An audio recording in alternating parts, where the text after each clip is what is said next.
Okay, this video is going to be based on the other video that I was talking about your thermostat. Don't buy a cheap thermostat. Well, this has something to do with it. Well, what it was, the thermostat that I got, it's a cheap one. Is the one I have? It's the heat degree is real high. So that's why I will recommend to buy a expensive thermostat where it'll keep your engine cooler and it'll open more. Or open when it gets a little hot, it'll open more at that low temperature instead of waiting to, if you buy a cheap one and waiting to the thermostat to open when it's on a high degree temperature. So that's why I recommend you buying a expensive thermostat. And the follow-up on this is that the problem is with my cap. When I had it on here, it wasn't sealed.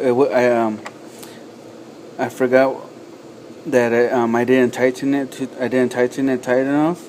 So what was happening was that the radiator wasn't gaining enough pressure for it to push. Push open the thermostat. That's why when I was driving around, the thermostat, I didn't have no problem. But when I came to an idle or stop for 10 minutes, the thermostat won't open until I step on the gas because it wasn't building up enough pressure. It had enough pressure when I was driving, and the thermostat will open. Just because my radiator cap was not tight or closed tight enough, and that was the issue. So, and the other issues that I had before, it was I'll check my radiator and it didn't have no fluid. So that problem was with, because I tightened the radiator cap too tight. So what was happening, it was building up too much pressure because the cap was too tight. And what was happening, the water was leaking out of this hole right here. There's actually, in here, there's a hole for emergency air escape or something. But what was happening when I was driving around, it was shooting out coolant through this little hole and just pretty much evaporating. So I will never find the coolant leak until that one day my car was overheating, and I was wondering why, and my gauge just shot up to the real hot, and I came over here and helped them. I pulled over real quick, looked in my hood, and all this right here was just sizzling, and coolant was just shooting out. So what I did, I just put more water in it, drove home, and this plastic ended up breaking. So I ended up going to the dealership and buying a new one. It cost me around $8 for this, and I lost this piece. So in total, it cost me $20 just to fix these two pieces, to replace them.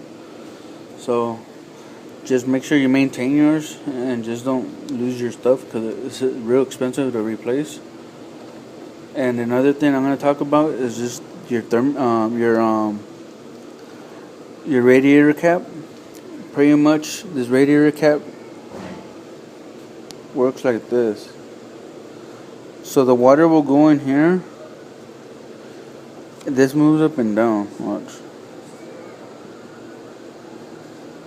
Well, I know it turns. And it has a hole right here. For pretty much this works like a thermostat. It opens and closes. So pretty much, if you don't, mine's broken a little, but it still works. I'm gonna replace it later. You gotta make sure anytime you mess around with your coolant, make sure you flush good water in here and tap it, clean it out, make sure it's cleaned out, because it keeps this thermostat, not thermostat, my bad. This radiator cap will keep your car from over pressure, building too much pressure in your radiator and your hoses and blowing something out. So just make sure you take care of this. And another thing that how this works, or how it works when you put it down there, see right here, this gap. Let me see. This gap right here. Because it only has that gap right there in this area.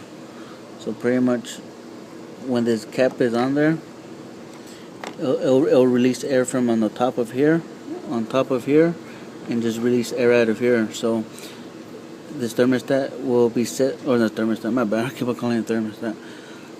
This radiator cap will open and release air as the pressure is supposed to be in here. It'll just release air when it needs to.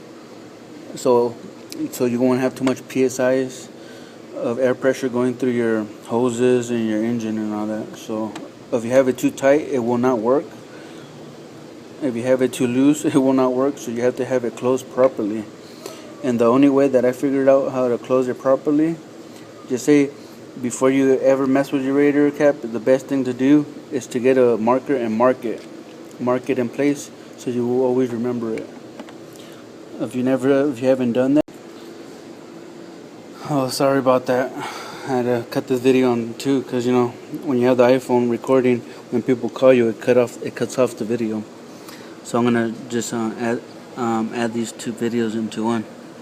So the first thing you want to do is just make sure inside your radiator cap's clean, because there's a little hole right there for the overflow. See that hole right there for the overflow? So make sure all that's clean. Mine's a little dirty. So the radiator cap has this plastic part right here, and that's for a reason. The reason is for under here, it opens up and down, and it releases air in and out of the radiator. So this is the way that I close my cap, to make sure it's not too tight or too loose. It's right here. So right there. I can't go anymore, so what I do, I'll loosen it and tighten it. Just make sure the lines up to here and lines up to here. That's how you know you have your radiator caps tight enough, and perfect, how it's supposed to be. Right there.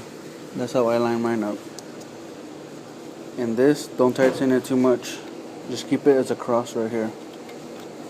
So that'll be a cross reference. Keep it like that.